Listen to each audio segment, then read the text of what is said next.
கொஞ்ச நாளைக்கு முன்னாடி நம்ம சேனலில் இந்த Realme C1 அன்பாக்ஸ் பண்ணி ஒரு ஓவர்வியூ பார்த்துருந்தோம்.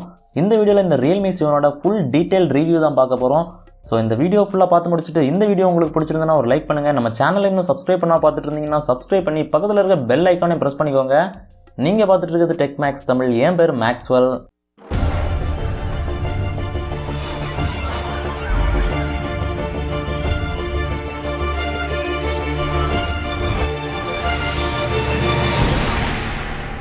இந்த ஃபோனை பார்த்ததுமே உங்களுக்கு தெரிஞ்சிருக்கும், இதில் ஒரு பெரிய 6.2 இன்ச்சஸ் ஸ்க்ரீன் கொடுத்துருக்காங்க. ஸோ குறைஞ்ச பட்ஜெட்டில் ஒரு பெரிய ஸ்க்ரீன் இருக்கிற ஃபோன் வேணும்னு நினச்சிங்கன்னா இதுதான் ஒரு நல்ல சாய்ஸாக இருக்கும். அண்ட் நாட்ச் லவர்ஸ்க்கும் இது ஒரு நல்ல ஆப்ஷனாக இருக்கும். ஏன்னா இந்த பட்ஜெட் ரேஞ்சில் நாச்சோட வர்ற ஒரே ஃபோன் இதுவாக தான் இருக்கும். இந்த ஃபோனோட பேக்கில் ஒரு கிளாஸி ஃபினிஷ் கொடுத்துருக்காங்க. ஸோ பார்க்குறதுக்கு இது நல்லா இருந்தாலும் நம்ம ஃபிங்கர் பிரிண்ட் எல்லாம் இதில் ஈஸியாக ஒட்டிக்கும். இந்த ஃபோனோட பில்ட் பார்த்தீங்கன்னா முழுக்க பிளாஸ்டிக்கில் தான் பில்ட் பண்ணியிருக்காங்க. ஸோ கீழே விழுந்தா தாங்குமான்னு கேட்டால் இந்த ஃபோனோட ரைட் சைடில் பார்த்தீங்கன்னா பவர் பட்டன் கொடுத்துருக்காங்க. பாட்டமில் speaker grill, micro USB port, mic and ஒரு 3.5mm ஹெட்ஃபோன் ஜாக்கும் கொடுத்துருக்காங்க. ஸோ இப்போ இந்த 3.5mm ஹெட்ஃபோன் ஜாக்கெலாம் ரொம்ப அபூர்வமாக போயிடுச்சு. பட்ஜெட் ஃபோனில் மட்டும்தான் பார்க்க முடியுது. ஃபோனோட ரைட் சைடில் பார்த்தீங்கன்னா வால்யூம் ராக்கர்ஸும் சிம் ட்ரைவும் கொடுத்துருக்காங்க. இதில் நீங்கள் 2 சிம்மும் ஒரு SD கார்டும் போட்டுக்கலாம். ஓவராலாக பார்க்குறதுக்கு இந்த ஃபோன் சூப்பராக தான் இருக்குது. பில்ட் குவாலிட்டியும் இந்த ப்ரைஸ் ரேஞ்சுக்கு டீசெண்டாக தான் கொடுத்துருக்காங்க. ஸோ லுக்ஸ் அண்ட் பில்ட் குவாலிட்டிக்கு இந்த ஃபோனுக்கு நான் 10க்கு 8 பாயிண்ட்ஸ் கொடுப்பேன். அடுத்து இந்த ஃபோனோட டிஸ்பிளே அண்ட் சவுண்ட் குவாலிட்டி எப்படி இருக்குன்னு பார்ப்போம். இந்த ஃபோனில் HD+ ரெசல்யூஷனில் ஒரு 6.2 இன்ச்சஸ் IPS LCD பேனல் கொடுத்துருக்காங்க.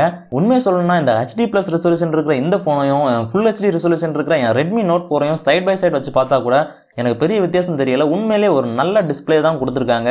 டிஸ்பிளேல கலர்ஸ் எல்லாம் ரொம்ப வைப்ரண்டாக பார்க்குறதுக்கு சூப்பராக இருக்குது. என்னதான் டிஸ்பிளே குவாலிட்டி பார்க்குறதுக்கு நல்லா இருந்தாலும் கொரில்லா கிளாஸ் ப்ரொடெக்ஷன் எதுவும் இவங்க ஸ்பெசிஃபை பண்ணலை. ஸோ டெம்பர்ட் கிளாஸ் போட்டு யூஸ் பண்ணுறது தான் சேஃப்னு நான் சொல்லுவேன். இந்த டிஸ்பிளேல சன்லைட் விசிபிலிட்டியும் ரொம்ப பிரைட்டாக நல்லா தான் இருக்குது. ஹை அண்ட் ஃபோன்ஸில் இருக்கிற மாதிரி ரொம்ப பிரைட்டாக இல்லைனாலும் சன்லைட்டில் உங்கள் ஃபோனில் கண்டென்ட் எல்லாம் விசிபிளாக தான் இருக்குது. இந்த ஃபோனில் சவுண்ட் குவாலிட்டியும் டீசெண்டாக கொடுத்துருக்காங்க. கால் வரப்போ ரிங் டோன் எல்லாம் ரொம்ப ஆடிபிளாக இருக்குது. ஸோ டிஸ்பிளே அண்ட் சவுண்ட் குவாலிட்டிக்கு இந்த ஃபோனுக்கு நான் 10க்கு 9 பாயிண்ட்ஸ் கொடுப்பேன்.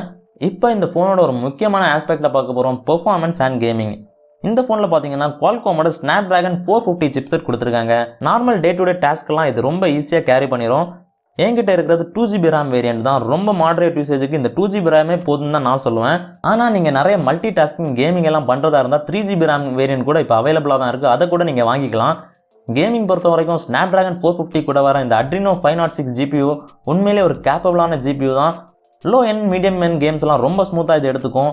PUBG மாதிரிப்பட்ட ஹை எண்ட் கேம்ஸ் எல்லாம் விளையாடுறப்போ சின்ன லேக்ஸ் எல்லாம் இருக்கும். வெஹிக்கிளில் போகிறப்போ சடன் மூவ்மெண்ட்ஸ் எல்லாம் பண்ணுறப்போ.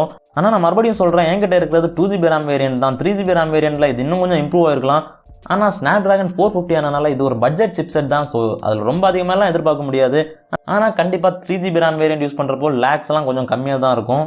ஸோ ஓவராலாக இந்த ஃபோனில் நீங்கள் PUBG விளையாட முடியுமான்னு கேட்டால் கண்டிப்பாக விளையாடலாம். பிளேயபிளாக தான் இருக்குது. ஈவன் இதுக்கு முன்னாடி நம்ம சேனலில் ரிவ்யூ பண்ண Redmi 6 விடையே இது பிளேயபிளாக தான் இருக்குன்னு சொல்லலாம். ஏன்னா அதில் நம்ம 3GB RAM வேரியன்ட்லேயே நிறைய லேக்ஸ் எல்லாம் பார்த்தோம். இதில் 2GB RAM வேரியன்ட்லேயே ஓரளவுக்கு பிளேயபிளாக தான் இருக்குன்னு சொல்லணும். இது ஒரு நல்ல பெர்ஃபார்மன்ஸை தான் தருது. டே டு டே பெர்ஃபார்மன்ஸ் டாஸ்க்கெல்லாம் Redmi 6லேயே ரொம்ப நல்லா இருந்தால் கூட கேமிங் மாதிரிப்பட்ட GPU பெர்ஃபார்ம் பண்ணுற டாஸ்க்கெல்லாம் இந்த Realme C1 தான் நல்லா இருக்குன்னு நான் நினைக்கிறேன். ஸோ பெர்ஃபார்மன்ஸ் அண்ட் கேமிங்க்கு இந்த ஃபோனுக்கு நான் 10க்கு 8 பாயிண்ட்ஸ் கொடுப்பேன். இதே ஃபோனை நான் 2018 ரிவ்யூ பண்ணிட்டு இருந்தேன்னா இதுக்கு நான் 9 பாயிண்ட்ஸ் கூட கொடுத்துருப்பேன் பெர்ஃபார்மன்ஸ் அண்ட் கேமிங்க்கு. இப்போ எதுக்காக இதில் 8 பாயிண்ட்ஸ் கொடுக்குறேன்னு பார்த்தீங்கன்னா இப்போது இதே ப்ரைஸ் ரேஞ்சில் நிறைய மிட் ரேஞ்ச் ஸ்மார்ட் ஃபோன்ஸே வர ஆரம்பிச்சிருச்சு. ஸோ இந்த ஃபோனில் நம்ம அடுத்த பார்க்க போகிற ஆஸ்பெக்ட் என்னன்னு பார்த்தீங்கன்னா பேட்டரி அண்ட் சார்ஜிங். இந்த ஃபோனில் ஒரு பெரிய 4230 mAh பேட்டரி கொடுத்துருக்காங்க. அதனால் பேட்டரி பேக்கப் பற்றி நீங்கள் கவலைப்பட வேண்டிய தேவையே இல்லைன்னு தான் நான் சொல்லுவேன். ஹெவி யூசேஜில் 1 நாள் வரைக்கும் தாங்கும். நார்மல் யூசேஜில் 2 நாள் வரைக்கும் இதில் பேட்டரி பேக்கப் தாங்கும். ஸ்க்ரீன் ஆன் டைம் வர உங்களுக்கு 9லேருந்து 12 ஹவர்ஸ் வரைக்கும் கிடைக்குது. இந்த ஃபோனில் குவிக் சார்ஜ் சப்போர்ட் கிடையாது. ஒரு 5V 1A சார்ஜர் தான் பாக்ஸில் வரும். ஸோ சார்ஜிங் கொஞ்சம் ஸ்லோவாக தான் இருக்கும். 15 to 100% ஆகிறதுக்கு 3.5 மணி நேரம் வரைக்கும் ஆகுது. சில நேரம் 0 to 100% ஆகிறதுக்கு 4 மணி நேரம் வரைக்கும் ஆகும். ஸோ பேட்டரியை பொறுத்த வரைக்கும் இந்த ஃபோனில் HD+ டிஸ்பிளே கொடுத்துருக்கிறது இன்னொரு நல்ல விஷயம். ஏன்னா இது ஃபுல் HD டிஸ்பிளே இல்லாதனால கொஞ்சம் பவர் கம்மியாக தான் கன்சியூம் பண்ணும். ஸோ இந்த ஃபோனில் இந்த HD+ டிஸ்பிளேயும் 4230 mAh பேட்டரி காம்பினேஷனும் ரொம்ப அற்புதமாக இருக்குது. ஸோ பேட்டரி அண்ட் சார்ஜிங்க்கு இந்த ஃபோனுக்கு நான் 10க்கு 9 பாயிண்ட் கண்ணை மூடிட்டு கொடுப்பேன். இந்த ஃபோனில் நம்ம அடுத்த பார்க்க போகிற ஆஸ்பெக்ட் என்னன்னு பார்த்தீங்கன்னா சாஃப்ட்வேர் அண்ட் செக்யூரிட்டி. இந்த ஃபோனில் சாஃப்ட்வேர் பார்த்தீங்கன்னா Android 8.1 ஓரியோவை பேஸாக வச்சு ColorOS 5.1ல் ரன் ஆகுது. எனக்கு பர்சனலாக ColorOS பிடிக்காது. உங்களுக்கு மேபி பிடிக்கலாம், அது உங்களோட சாய்ஸ். ஏன்னா இதில் எக்கச்சக்கமான இன்பில்ட் ஃபீச்சர்ஸ் கொடுத்துருக்காங்க. அதனாலே இதோட பெர்ஃபார்மன்ஸ் டிகிரேட் ஆகுது. அதனால தான் நான் கலர் வைஸ் பிடிக்காதுன்னு சொன்னேன்.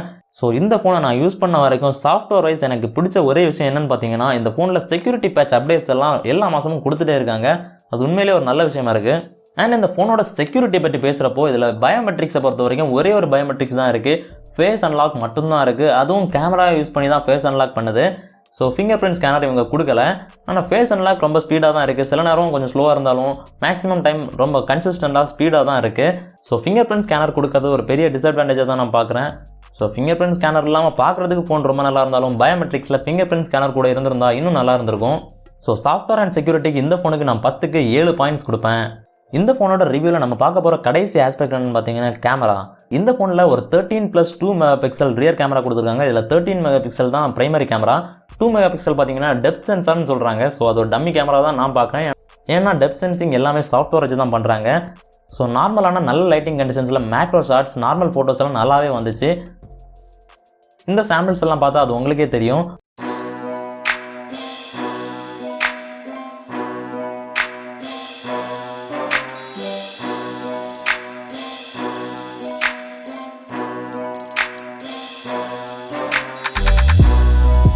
ஒயிட் ஃபோட்டோஸில் பார்த்தீங்கன்னா சில ஃபோட்டோஸ் நல்லா வந்தாலும் இந்த மாதிரி சில ஃபோட்டோஸ் பார்த்தீங்கன்னா ஒரு ஃபேட் ஆகி ப்ளீச் ஆன மாதிரி ஒரு ஃபீலிங் இருக்குது. ஸோ இதில் HDR மோட் இருக்குது. எதுக்கு இந்த HDR மோட் இருக்குன்னே தெரியல. ஏன்னா சுத்தமாக எந்த ஒரு ஃபோட்டோலையும் டைனமிக் ரேஞ்ச் கரெக்டாக கிடைக்கலன்னு தான் சொல்லணும். சில நேரம் இந்த ஃபோனில் நல்ல ஃபோட்டோஸ் எல்லாம் எடுக்க முடிஞ்சாலும் டைனமிக் ரேஞ்ச் கன்சிஸ்டண்டாக இல்லைன்னு தான் சொல்லணும். ஸோ போர்ட்ரேட் மோட் பார்த்தீங்கன்னா நான் சொன்ன மாதிரி சாஃப்ட்வேர் வச்சு தான் இந்த ஃபோனில் போர்ட்ரேட் மோட் எடுக்க முடியும். ஸோ அது சாஃப்ட்வேர் வச்சு இந்த போர்ட்ரேட் மோடை அட்ஜஸ்ட் பண்ணுறப்போ ஆப்ஜெக்ட்டில் ஒயிட் கலரில் ஏதாவது இருந்துச்சுன்னா அந்த ஒயிட் கலரை அப்படியே இது ஃபேட் அவுட் பண்ணிடுது. ஒயிட் கலரை அப்படியே வாஷ் அவுட் பண்ணிடுது. ஸோ அந்த ஒயிட் ஷர்ட்டில் இருக்கிற எந்த ஒரு டீட்டெயில்ஸுமே நம்மளுக்கு தெரியல. வீடியோ கேப்சரிங் பார்த்தீங்கன்னா இந்த ஃபோனில் உங்களால் 1080 30 FPS வரைக்கும் எடுக்க முடியும். ஸோ வீடியோ பற்றி பெருசாக சொல்கிறதுக்கு எதுவும் கிடையாது. இந்த ப்ரைஸ் டேக்கில் ஒரு டீசெண்டான வீடியோ கேமரா தான் கொடுத்துருக்காங்கன்னு சொல்லணும். ஃப்ரண்ட் ஃபேசிங் கேமரா பார்த்தீங்கன்னா ஒரு 5 மெகாபிக்சல் கேமரா சென்சார் கொடுத்துருக்காங்க. இந்த ஃப்ரண்ட் ஃபேசிங் கேமராவில் நீங்கள் செல்ஃபி எடுக்கிறப்போ என்ன தான் பியூட்டிஃபிகேஷனாக ஆஃப் பண்ணி வச்சா கூட சின்ன சின்ன பியூட்டிஃபிகேஷன்லாம் இருக்குது. ஃபேஸ் எல்லாம் கொஞ்சம் ஸ்மட்ஜ் ஆன மாதிரி இருக்குது. ஃப்ரண்ட் ஃபேசிங் கேமராவில் வீடியோவும் ரொம்ப நல்லா இல்லைன்னு தான் சொல்லணும். நீங்கள் வீடியோ எடுக்கிறப்ப கூட சப்ஜெக்ட்டில் ஏதாவது ஒயிட் கலரில் இருந்துச்சுன்னா அந்த ஒயிட் கலர்ஸை மொத்தமாகவே ஓவர் எக்ஸ்போஸ் பண்ணுதுன்னு தான் சொல்லணும். ஸோ இந்த வீடியோ பார்த்தீங்கன்னா இந்த ஃபோனோட ஃப்ரண்ட் ஃபேசிங் கேமராவில் தான் எடுத்துகிட்டு இருக்கிறேன். ஸோ ஃப்ரண்ட் ஃபேசிங் கேமராலே வீடியோ ரெக்கார்டிங் 1080p கொடுத்துருக்காங்க. வீடியோ கொஞ்சம் ப்ளோன் அவுட் ஆன மாதிரி தான் தெரியுது. எப்படி இருக்குன்னு நீங்களே கீழே போய் கமெண்ட்டில் சொல்லுங்கள். ஸோ இந்த ஃபோன் கேமராவில் நல்லா பெர்ஃபார்ம் பண்ணலைன்னு உங்களுக்கே தெரியுது. இந்த ஃபோனுக்கு கேமரா பெர்ஃபார்மன்ஸுக்கு நான் கொடுக்க போகிற பாயிண்ட்ஸ் எவ்வளோன்னு பார்த்தீங்கன்னா 6. ஸோ இந்த ஃபோனுக்கு நம்ம கொடுத்த பாயிண்ட்ஸ் எல்லாம் எடுத்து ஆவரேஜ் பார்த்தோம்னா இந்த ஃபோனோட ஓவரால் ரேட்டிங் 10க்கு 7.8 வருது. ஸோ இதில் ஆச்சரியமான விஷயம் என்னன்னு பார்த்தீங்கன்னா நம்ம சேனலில் இதே ப்ரைஸ் ரேஞ்சில் இன்னொரு ஃபோனை ரிவ்யூ பண்ணியிருந்தோம், Redmi 6. ஸோ அந்த Redmi 6க்கும் இதே 7.8 ரேட்டிங் தான் வந்துச்சு. ஸோ ஓவராலாக இந்த Realme C1 அந்த Redmi 6ஐயும் கம்பேர் பண்ணா ஒரு காம்பேக்டாக கையில் அமைஞ்சு நிற்கிற மாதிரி ஒரு ஃபோன் வேணும்னு நினைக்கிறவங்க அந்த Redmi 6 தான் அவங்களுக்கு ஒரு நல்ல சாய்ஸாக இருக்கும். ஒரு பெரிய டிஸ்பிளே இருக்கிற நல்ல டிஸ்பிளே இருக்கிற ஃபோன் வேணும்னு நினைக்கிறவங்களுக்கு இந்த Realme C1 தான் ஒரு நல்ல சாய்ஸாக இருக்கும். கேமராவும் Realme C1ஓட Redmi 6 தான் எனக்கு பெட்டராக இருந்துச்சு.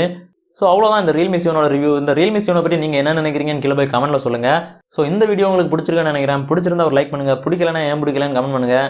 நம்ம சேனலில் இன்னும் சப்ஸ்கிரைப் பண்ண பார்த்துட்டு இருந்தீங்கன்னா சப்ஸ்கிரைப் பண்ணி பக்கத்தில் இருக்க பெல் ஐக்கானையும் ப்ரெஸ் பண்ணிக்கோங்க. அண்ட் இன்ட்ரெஸ்ட் இருந்தால் நம்ம இங்கிலீஷ் சேனலையும் செக் பண்ணுங்கள். So until next time, I'm Maxwell. Goodbye.